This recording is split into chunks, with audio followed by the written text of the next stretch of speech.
I built a rack to hold my two new 55-gallon tanks. In this week's video, I'm going to show you exactly how I did it. That's coming up.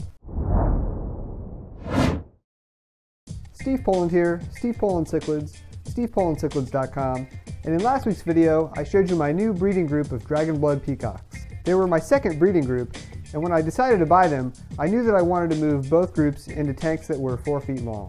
And with Petco's $1 per gallon sale coming up, I knew it was the right time.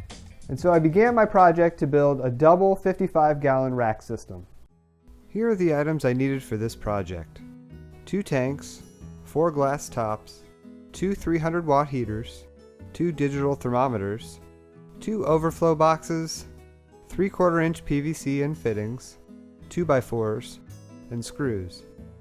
I already had a few of the other items on hand. Lights, filters, air tubing, paint, drip emitters, and tools.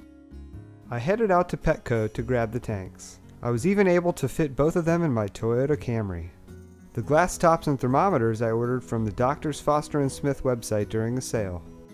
The heaters and overflow boxes I ordered from Amazon. The wood, screws, and PVC I bought from Home Depot. I decided on a simple rack design with dado joints. The first step was to cut the 2x4s to length with a miter saw. Next, I lined up the 4 leg pieces and cut the dado joints with a circular saw. I knocked out the excess material with a chisel. After cleaning up the joints with a router, I was ready to begin assembly. I joined the cross beams to the legs to make each side. Then joined the 2 sides together with cross supports. I painted it black just because I like the way it looks. I also painted the back and bottom of each tank black like I do with all of my tanks. Once the heaters, lids, and thermometers were in place, I filled the tanks and added the filters. Now you may be wondering why I needed overflow boxes for this system. And that's because I wanted to run my continuous drip system that I run on my other tanks. And these Aquarium 55-gallon tanks are tempered on all sides and can't be drilled. At least not by me anyway.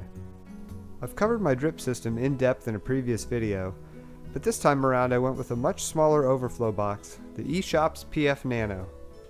One thing I learned when implementing this system on my larger tanks upstairs is that the extremely low flow of water through these boxes never breaks the siphon. The smallest box will do just fine. Also, these tanks are in my basement, right above a floor drain, so even if they fail catastrophically, it will have much less of an impact on our home. These boxes are simple to set up. You just attach the black box that sits in the tank to the clear box that hangs over the back. The U-shaped tube connects the 2 boxes.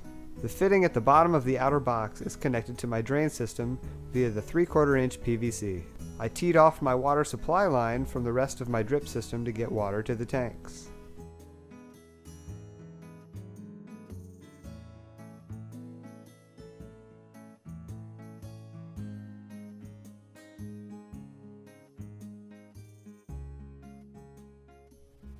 I'm happy with the results of this project, and the fish seem to really love the extra swimming space. I'd love to hear what you think in the comments, and if this is your first time here at Steve Poland Cichlids, I would love to have you subscribe, because each week I bring you a new video sharing my experiences in the aquarium hobby. I give updates on my tanks, review products, show you DIY projects, and share tips and tricks to help you take your aquarium to the next level. Subscribe today to follow along. Have a good one.